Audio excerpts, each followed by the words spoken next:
గౌరవ ముఖ్యమంత్రి గారికి చెప్పిన అన్నా అన్ని రకాలుగా వెనకబడ్డటువంటి నా ఆదిలాబాద్ ప్రాంతానికి ఎయిర్పోర్టు కావాలన్నా ముఖ్యమంత్రి గారు ఒక మాట అన్నారు, నీకే సహకారం కావాలన్నా నేను అందిస్తా, మీ ప్రధానమంత్రి గారి దగ్గరికి వెళ్ళి తెచ్చే బాధ్యత నీది అన్నాడు. నేను ఇదే వేదిక మీద గౌరవ ప్రధానమంత్రి దేశ ప్రధానమంత్రి గారిని ఇక్కడికి పిలిచిన, అదేవిధంగా రాష్ట్ర ముఖ్యమంత్రి గారిని కూడా పిలిచిన, నాకు ఒక అవకాశం వచ్చింది.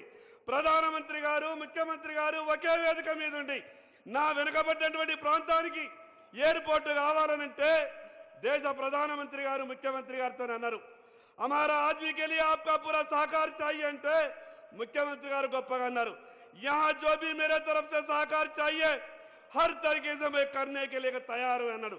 చెప్పిన మాట విధంగానే దేశ ప్రధానమంత్రి గారు ఎయిర్పోర్ట్ మంజూరు ఇస్తే ఈ రోజు రాష్ట్ర ఆర్థిక ఇబ్బందుల్లో ఉన్న 700 ఎకరాలు మొన్ననే జీవో ఇచ్చినందుకు ఈ నియోజకవర్గ ప్రజల తరపున ప్రత్యేకంగా ముఖ్యమంత్రి గారికి ధన్యవాదాలు తెలియజేస్తా ఉన్నాను.